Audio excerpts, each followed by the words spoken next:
Okay, hello everyone. My name is Paweł, and together with my colleague Arek, who is sitting right there, we've prepared a presentation entitled Evaluation of Transactional Controls in eBanking Systems. To be more specific, we will discuss a security control which is called Transaction Integrity Verification, and this control should be used in eBanking systems. During this presentation, we will try to define some requirements or to specify some features for that control to be effective. To do that, we will evaluate effectiveness of methods which are currently in use. Okay, so who are we? In the first place, we are very modest people, so we don't like to talk about ourselves. If someone is interested, he can check our bios on Confidence site or on LinkedIn. We both have a technical background, also related to internet banking, in both building and breaking. Now we work in the risk management area, so this presentation is more about controls and controls effectiveness than about details, technical details of particular attack. So this presentation will not be as technical as the previous one. Okay, so basically it goes without saying that internet banking is very popular. So let's see some numbers. There are about 38 million people in Poland, and according to some statistics, there are about 24 banking accounts with internet banking, of which 8 million are actively used. Banks try to encourage people to use internet banking because this is profitable to them. For example, it is cheaper than maintaining traditional banking facilities. Internet banking is advertised as easy, convenient, and secure, but banks usually do not tell why this is secure. Moreover, quite often they simplify some security features to make the systems more user-friendly. We must be aware that currently ordinary users use internet banking. They don't have technical knowledge. They are not aware of all the risks associated with this technology. And as a result, they can be easy targets. And of course, if there are targets, there are attackers. Motivation is obvious here, steal some money, and the only question is how to do it. So basically, we can discern two types of attacks: targeted attacks and mass or opportunistic attacks. Targeted attacks may be very profitable to the attacker if targets are selected carefully. On the other hand, those attacks can be more complicated to perform, and they may be more risky to the attacker. Mass attacks are different. Single attack needn't be very profitable. Also, the attackers don't care from whom they steal money. The most important factor here is the scale of the attack. The more victims, the better. Usually there are quite a few successful attacks in a single campaign, so the attacker walks out with a sufficient amount of money to pay off his effort. During this presentation, we will try to find some control which may be effective in preventing such mass attacks. Okay, so we all know how internet banking systems operate. Nevertheless, let's try to describe this using use cases. The basic use cases are view account information, manage account parameters, transfer money, manage defined transfers, and send an application. Some of these use cases can be extended. For example, there is internal money transfer between accounts which belong to the same user, and there are various types of external money transfers to some arbitrarily chosen accounts. Defined transfers can be executed, but they can also be modified. Users can send various applications which can be used, for example, to change account configuration, add additional access channel, add proxy to an account, or even to create new users. And of course, attackers see this system differently.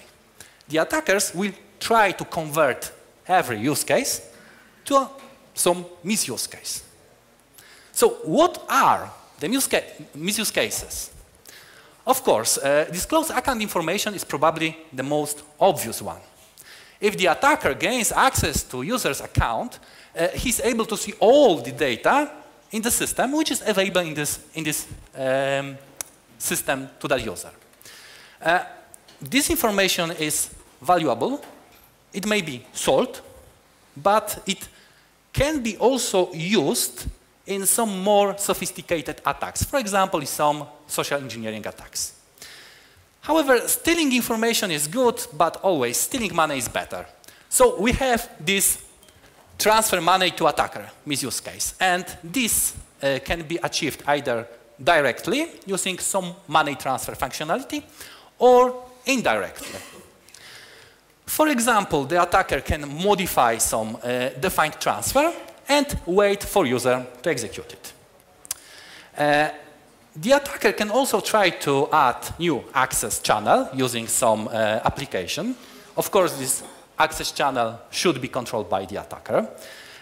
He may even create new user, like Sławek did in this beautiful system he described previously.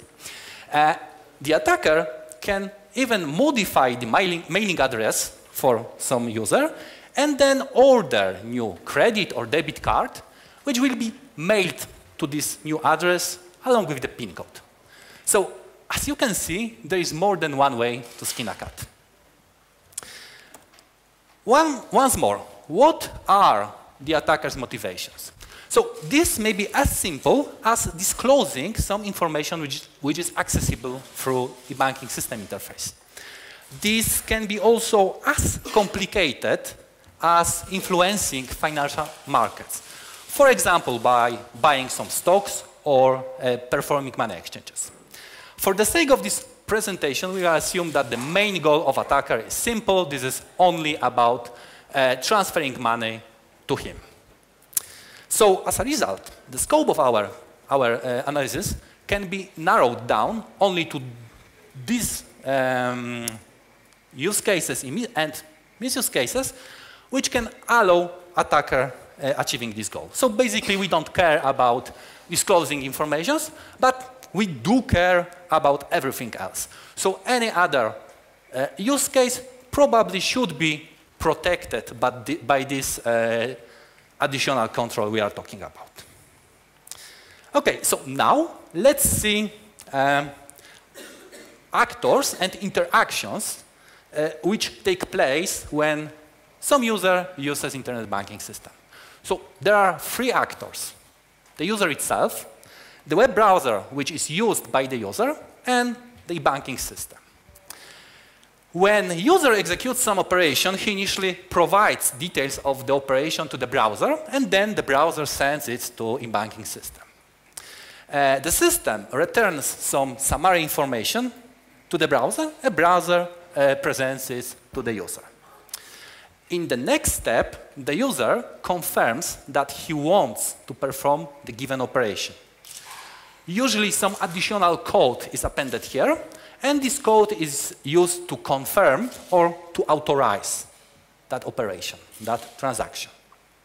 This is passed back to the eBanking system. eBanking system verifies this authorization data. If it is okay, it executes transaction and sends information about execution of that transaction back to the user. Okay, so now it's time to introduce some evil.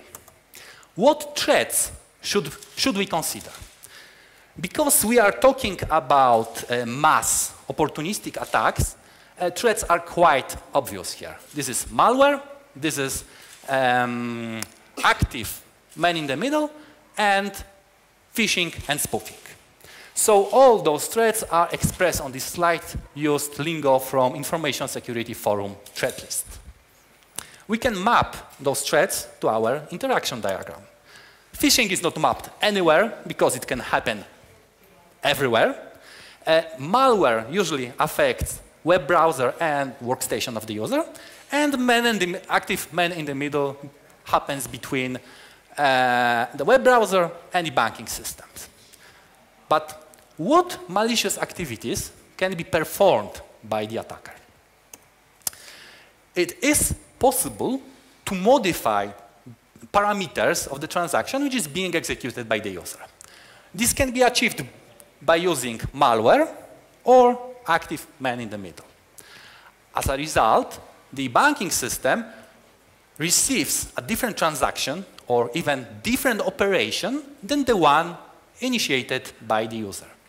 And this applies to interactions 1 and 2. Probably you can't see it, sorry. It is also possible to modify data which is returned from the system to the user. As a result, the user thinks that the original operation will be executed and is not aware of malicious modification which happened. And this applies to interaction 3 and 4 and 9 and 10 at the bottom. Okay, but interactions 5 and 6, so these connected with transaction authorization, are also very interesting. The attacker is able to not only eavesdrop on the authorization data, but he's also able to block execution of that transaction, optionally hiding this from the user. Data which is gathered in this step may be then used by the attacker to initiate new transaction and authorize it. And the same happens with phishing. Phishing happens here. So the attacker is able to gather some data which then can be used to execute some operation initiated by the attacker. What controls are typically used in internet banking systems? So, of course, we have authentication.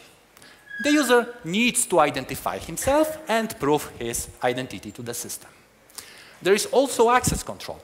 After authentication, the user is allowed to perform only those operations for which he is authorized. But we need to assume that these controls may have been defeated. And as a result, the attacker is now able to access this system in context of some legitimate user. So what's now? Is it game over? Well, no, or at least it shouldn't be the game over, because there is one more control to defeat. To execute an operation, especially external money operation, the attacker needs to authenticate or authorize that transaction. And this control can be also used and should be used to verify the integrity of that transaction.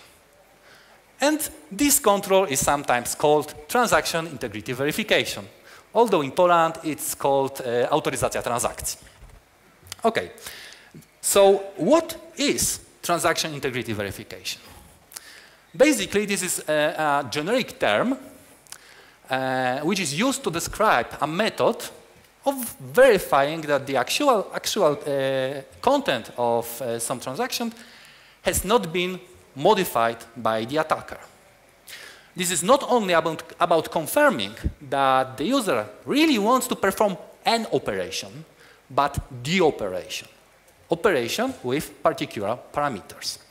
And as you can see, we used Wikipedia as reference for that, but this is not because we believe that Wikipedia is the best source of knowledge, but in this case, it seems that this is the only source. So we searched various standards and guides to check if there is anything mentioned about transaction integrity verification. And the best of what we found is the OWASP Application Security Verification Standard version 2, which, as far as I know, is still in beta. In point 1.22, SMS, two-factor authentication, or transaction signing is mentioned.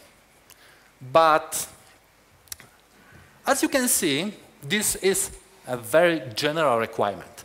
So based on that, it is really difficult to say what features such a control should have. So as it was mentioned during the first talk, we have security camera.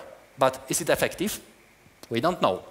And we will try to define some requirements by analyzing the effectiveness of methods which are commonly in use.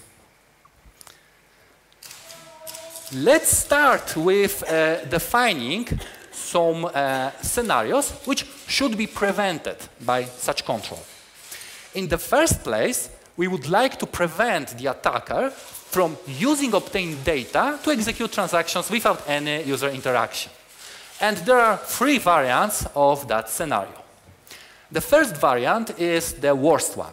The attacker can use the obtained data to perform multiple transactions of his choice. The second scenario is a limited version of the first one. And in this scenario, the attacker is able to perform only one or very limited number of transactions. And this may be important if there are additional controls that do not allow the attacker to steal all the money at once. For example, some kind of limits. In the third scenario, the attacker is limited only to performing operations which meet some specific criteria. And this may not be clear for now, but we will come back to this later. We would also like to make it impossible to modify the operation which is being executed by a legitimate user. So, on-the-fly modifications.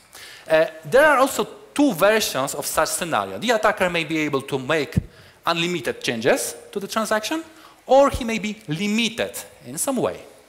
And last but not least, we would like to prevent the attacker from just replaying transactions which were performed by some legitimate user. Let's see what methods are currently in use. But please be aware that for the sake of this presentation, we had to limit the number of methods included. And additionally, each of these methods can be implemented slightly differently, which also influences its effectiveness. We are happy to discuss this after this presentation. But the following methods will be included. Classic Transaction Authentication Number, one-time password generators, so basically hardware tokens, tokens based on time, and tokens based on some challenge response algorithm. Then we consider digital signature and so-called MTANs, so transaction authentication numbers which are delivered by SMS. We will use this table to show effectiveness of particular control. As you can see, this table considers difficulty of the attack and its impact. So if you can use phishing to obtain data which allows you to perform any operation of your choice, this is really, really bad. If you need malware to do that, the impact is still large, but the attack itself is slightly more sophisticated. On the other hand, if you have malware on a victim workstation and the only thing which you can do is replaying some transaction, well, the impact of the attack is very limited. Ideal method should prevent all those scenarios, but as you may expect, there is no ideal method. We can check which methods prevent, or rather could prevent, most of this. And there is one more important thing to understand. When we say that the control is effective, we don't say that the attack is impossible. We do say, however, that when particular method is in use, the user is receiving enough information to spot the attack, make an informed decision, and perform some corrective actions. So let's start with classic transaction authentication numbers. Typically, this method uses a list of one-time passwords, which is delivered to the user using some independent channel. All passwords are generated upfront and obviously are not related to any specific transaction, and each password can be used only once. And as you can see, this is a very weak security method. The attacker is able to do almost everything. So it is easier to explain why some scenarios are not possible to execute. In the first place, phishing cannot be used to perform on-the-fly modification of operation in progress, and it rather cannot be used to perform replay attack. Okay, I can try to convince user to press this refresh button in his browser, but this is not the kind of attack we are talking about. And replaying of transaction is not possible because each password can be used only once.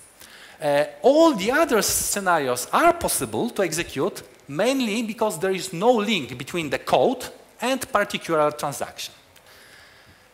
And as you remember, information which is displayed in the banking system interface cannot be trusted because it may be forged by the attacker.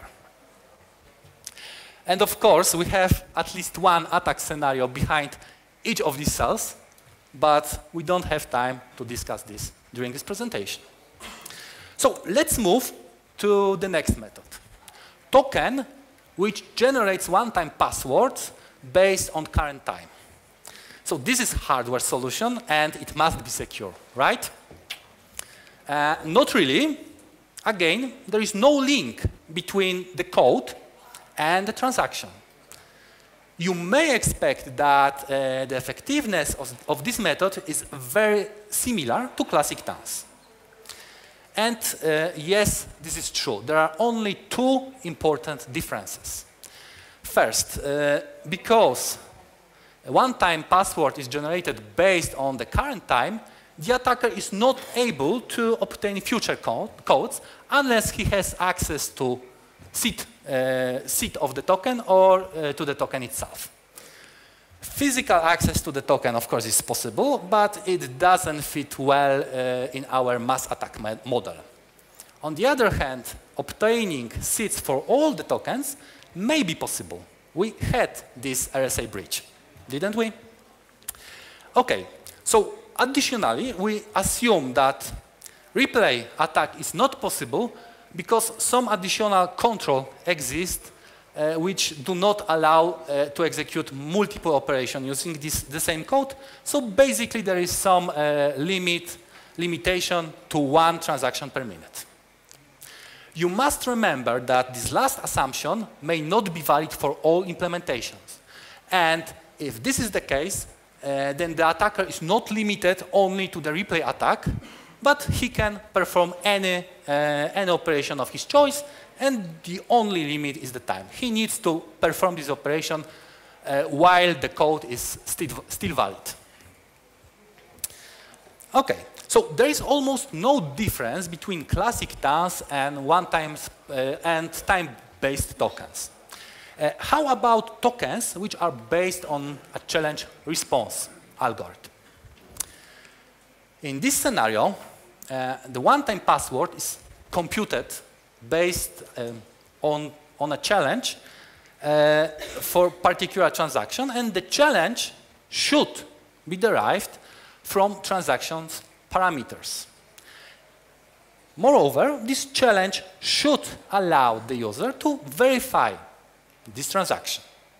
Unfortunately, the length of the challenge is limited. Typically, this is 6 or 8 digits. So multiple transactions can result in the same challenge. In this particular case, we also assume that counter or time is not used during computation of the response. So is this method more effective? Yes, it is. It is because unconstrained modification here of a transaction is no longer possible. If important parameters changes, then the challenge also changes. And as a result, the user, at least in theory, can spot the attack. However, it is still possible to perform constrained modification of operation in progress, and the only requirement is that the challenge derived for that operation is the same as for the original one. And because the challenge is very short, this is quite simple to achieve.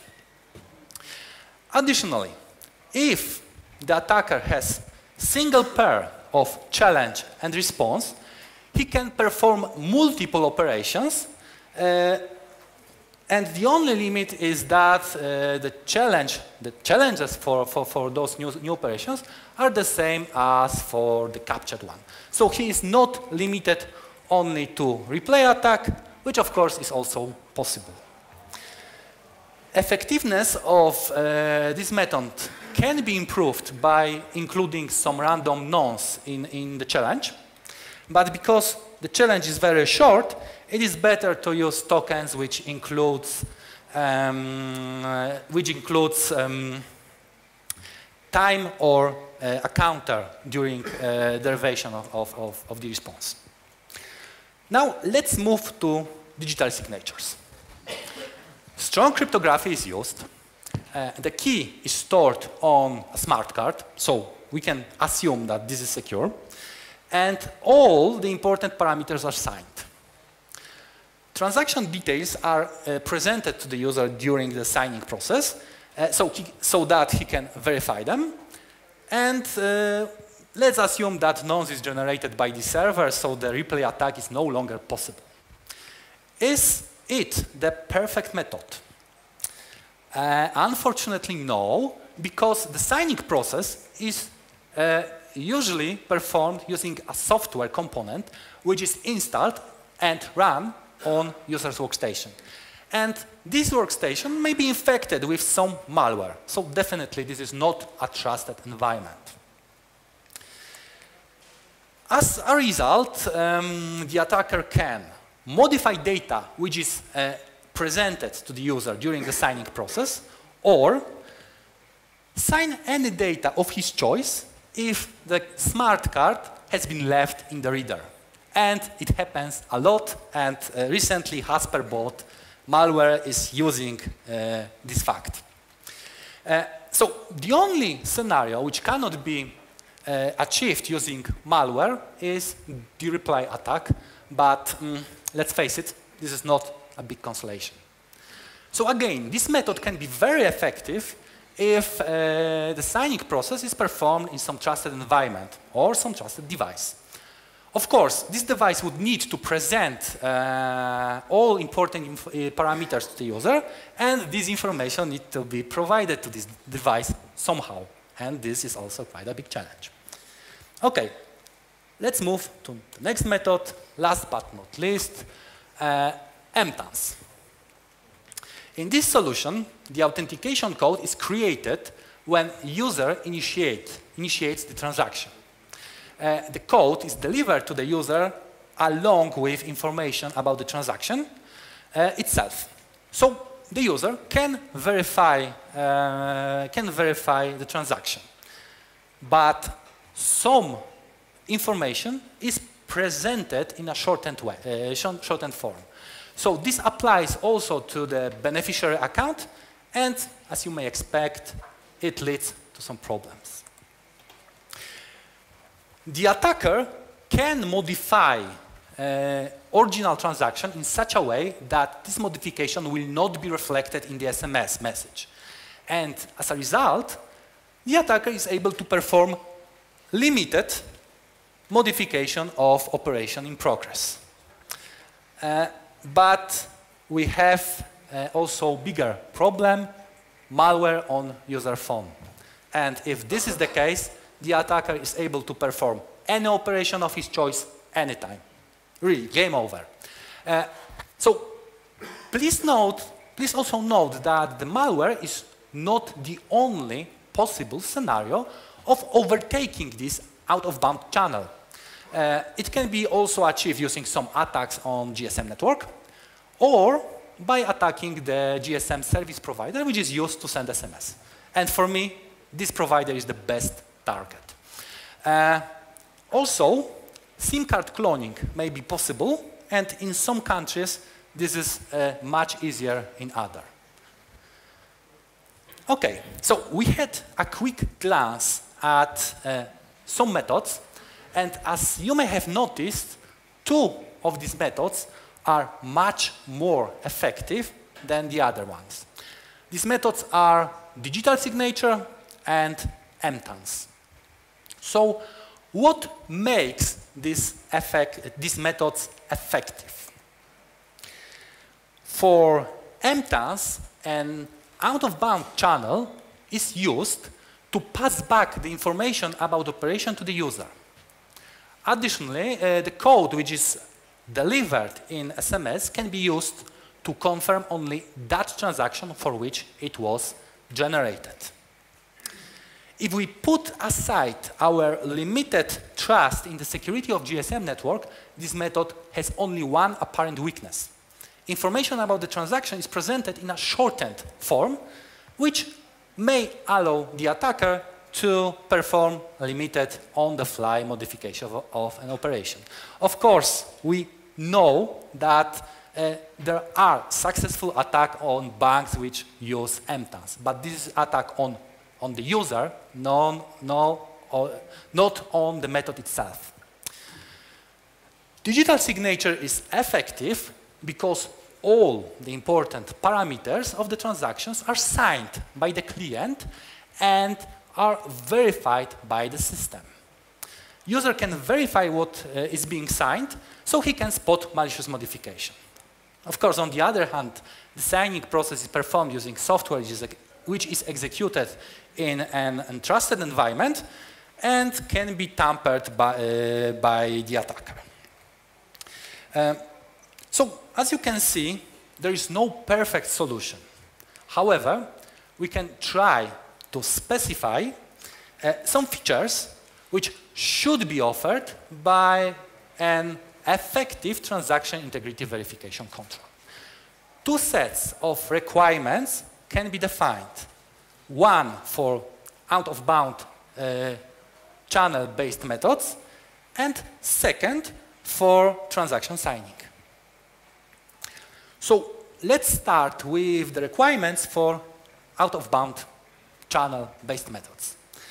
In the first place, of course, this out-of-bound channel must exist. The attacker should not be able to monitor and to modify messages which are sent over this channel, and this channel should be difficult to overtake. So, for example, some banks use phone call to pass authentication or authorization code to the user. Automat calls the user, and this automat provides this code. But if a user doesn't pick up the phone, the code can be recorded on a voicemail. And you can access this voicemail with simple spoofer, caller ID spoof. So this channel is very easy to overtake. Second requirement. Operations should be presented clearly, so it must be obvious to the user what operation will be executed.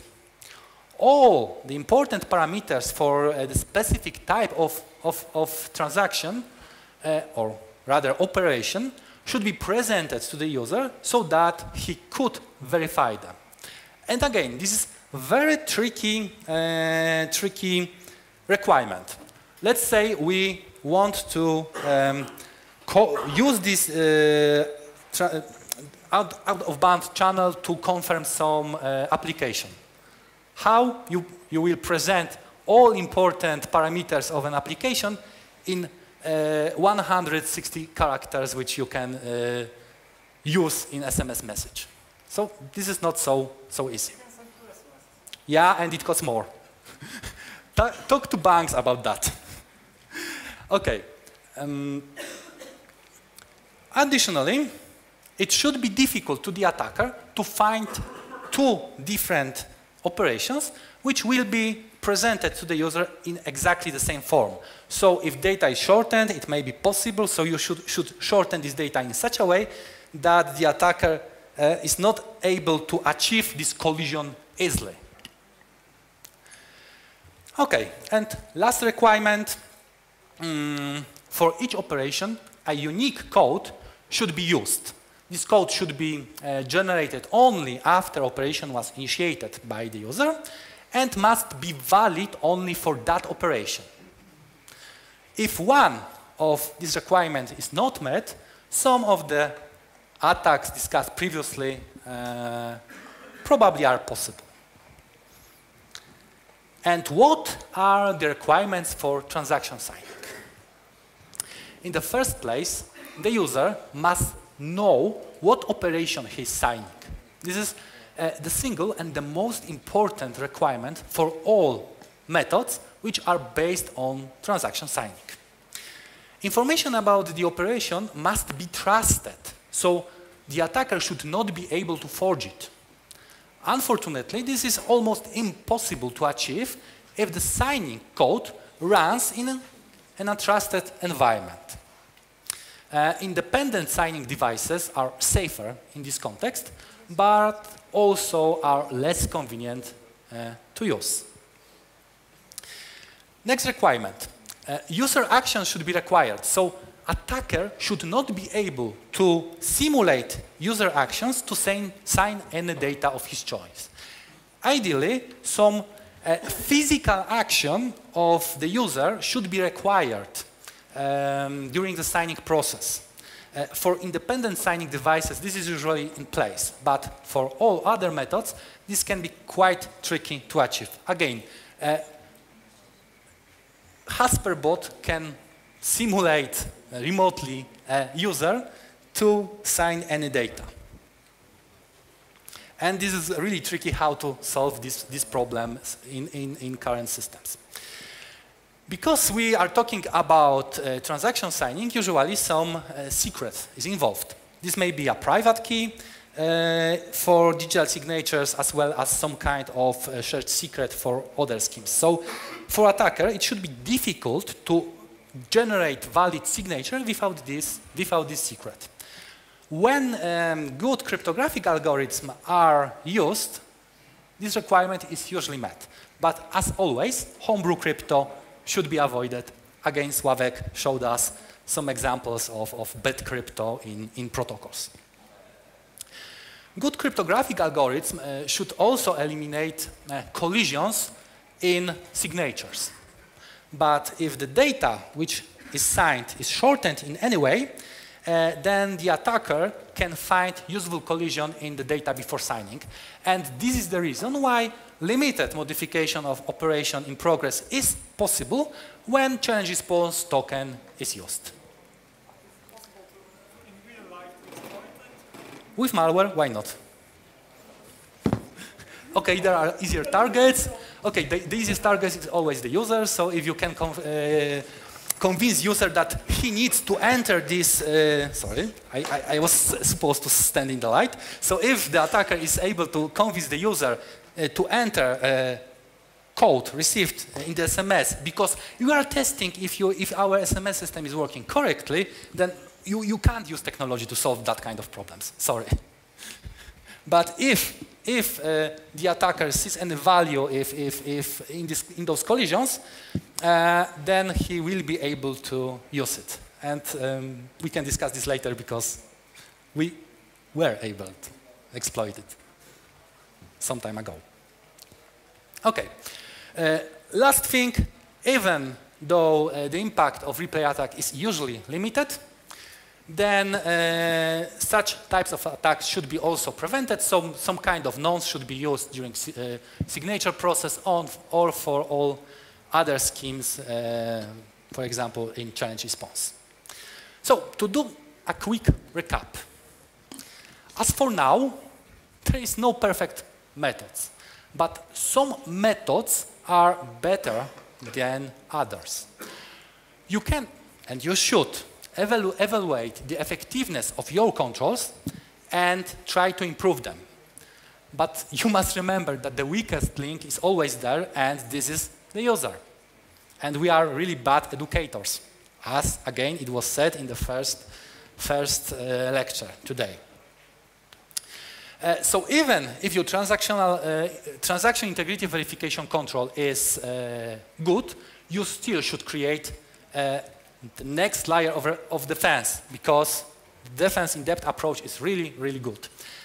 This layer should focus on detecting some anomalies in users' behavior and stopping activities which just don't fit. Also, some big data analysis techniques can be used to spot strange behavior. For example, it is rather strange when suddenly large number of users sends large amount of money to some newly created account. And maybe there is something to check in this case. Generally, if you cannot prevent something from happening, you should at least be able to detect it and react. Thank you. So, are there any questions? Do you have any questions? Oh, just a second. How about awareness as a line of defense against user vulnerabilities? Awareness and user educations, of course. But you need to have a decent control so that this control can be effective. For example, if your bank tells you that the hardware token is great because this is hardware and this is token, this is not true. Okay, you said there is no perfect method currently, but what about challenge response method with time used to generate signature and with limits on the number of challenges generated by the server side? Because I think it's fully secure in your diagram, and in the meantime it's user-friendly and easy to implement by the banking system. Easy to user-friendly. You need to pass this challenge to the token. So this is not user-friendly, especially if you need to do on the small keyboard. It's as user-friendly as the normal challenge, as the regular challenge response method. Okay, could you describe this method as more? How would you pass this information about transaction details to that signing device? Because this is the main problem. Human interface, and human will not be very happy about typing long string of randomly generated characters. So. Sorry? Yes, but what would you use as a signing device? Your phone? Is it secure? No, the device from the banking system. Yes, and this could be secure, of course, but there are problems. Cost of this solution, and this is not very sexy, sorry. Tokens were sexy several years ago. Because he can change the code. Yes, he can change the code, but then the response would not be valid, and this transaction will not be... The challenge code. And the... Okay, but okay. So basically, in ideal world, you would receive all information for transaction to your device. This would be presented to you. Based on this information presented to you, the challenge would be derived. So this is exactly what you see, and then response for that would be generated. So no, man in the browser will not defeat this control.